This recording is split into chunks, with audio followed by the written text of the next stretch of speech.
Okay, everybody. In today's video, what we're gonna be checking out a little bit is my new 2006 Ford Taurus, and no, it's not a Nissan. Clearly, now the reason why I went with this instead of the Nissans is personally I never had any problems with Nissans, but Nissans, I mean, I hear that if you don't get the CVT servicing, blah blah blah. My CVT was fine. But, and plus, I kind of wanted something different, and I really like the way these old Ford Tauruses look. They look soft and welcoming, where the other one's like, ugh, get away from me, ugh. But, yeah, it's got 200,000 miles on, and it's got a V6. Now, the last car that I had that was a V6, and let's hope it's nothing like it, was my 2005 Honda Accord EXL. And, man, that car's transmission went out. And this car has like 50,000 miles on it, too. 50,000 miles on the Honda when the transmission went out. And the Honda was one-owned, and that was the second transmission that went out. And I remember that when you take it out of park, it would sound like a machine gun's going off. So, and I want to break a myth right now. And yes, there's a lot of beeps with this thing. Now, it's on the floor on this car. But a lot of people tell me you're supposed to use your parking brake when you park. Yes and no. Okay? Now, you might want to use it on a hill. But the biggest reason you don't want to use it is if you say it sticks, right? Oh, good luck getting that out of gear. Okay? People whine about putting it in park like this. Okay? Put it back in.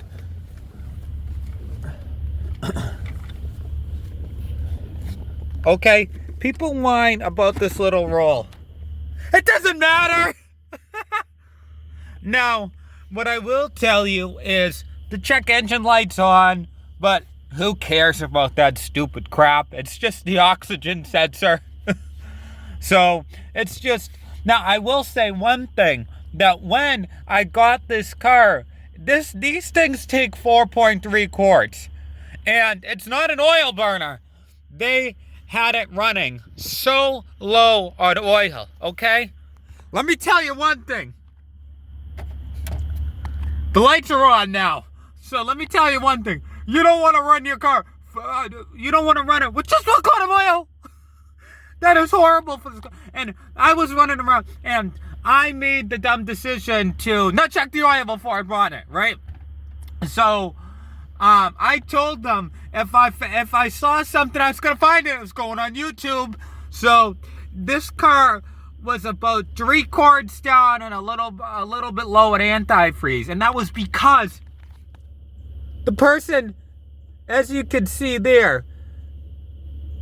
Wait a minute. As you can see, the oil was due last at 186. Okay? People gotta change their oil more often. Now, as far as the transmission goes, it goes pretty good. And let me tell you one thing, that 3-liter Vulcan underneath the hood, it really sounds good. Now, the thing is with those is they're excellent engines, but you don't want to drive this thing like a Mustang because it is a Ford, and if you push it hard, you could get walking when the transmission goes out. Now, I will say about the radio. Hey, check it out. No, it's saying no. It doesn't want me to check it out. Okay. I was gonna tell you, it's got a CD deck and an FM radio tuner thing, but I'm not allowed to. Don't do it. Now, oh, there we go with the beeps. Hey, if I drive this thing without a seatbelt, oh, there's gonna be a beep party. Beep, beep, beep, beep.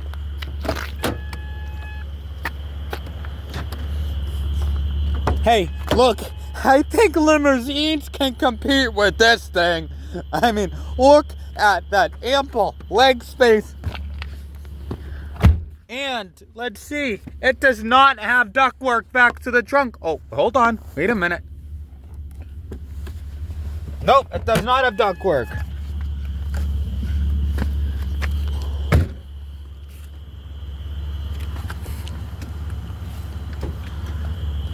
Now, I like the antenna too. It makes it look like a townie car. Now, besides all my crap in the trunk already, look at that monstrosity. Echo!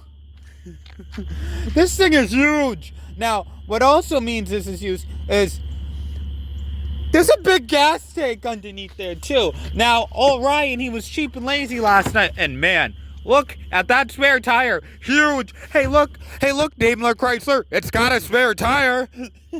But I was lazy last night, right? And I didn't shut the trunk all the way by accident. So I come out, right, middle of the night, to do my laundry. And I'm like, oh, let me shut the door. And then the thing was like, oh. Maybe it's gotta go to the bathroom in the middle of the night. Maybe it needs a diaper. So there it goes. Now, Fords are just like the Audis. They have them on the passenger side. Now, it's not like that Audi because, guess what? Neither is it like that BMW because it's got a real fuel door. Look at that. I guess what I could tell you, one thing. Ford 2006 to 2025, man, that has changed a lot. And one of the biggest reasons it's changed is because, it's got a V6 underneath the hood. It's going to pollute the atmosphere. No, it isn't. It gets better gas mileage than a 4-cylinder. And it's not all worn out and falling apart. Listen to that engine. And guess what? I got news for you. When your engine's worn and falling apart because it's an underpowered turbocharged 4-cylinder piece of junk, it's going to pollute. And guess what also is cheap about this car? The rims and the wheels, those are cheap too. Now, things are just as cheap as their owner in this car. Now, I'm one that tries to get the most out of their car and wouldn't buy more of a car for $1,000. Now, yes, so I try to get as much as I can. Now, the Altima gave out last summer when the clutching system went out. But by clutch, it was 5-speed manual. And nobody had the clutch for that thing in stock anymore. So I waited a little bit, and then I got this. Now, I'm curious, if I sit in the trunk, but I go to a couple of feasts, maybe 9 or 10 of them, eat like a pig 6 or 7 Thanksgivings from now, will I be able to fit in the trunk? If you want more Ryan, like, comment, and subscribe.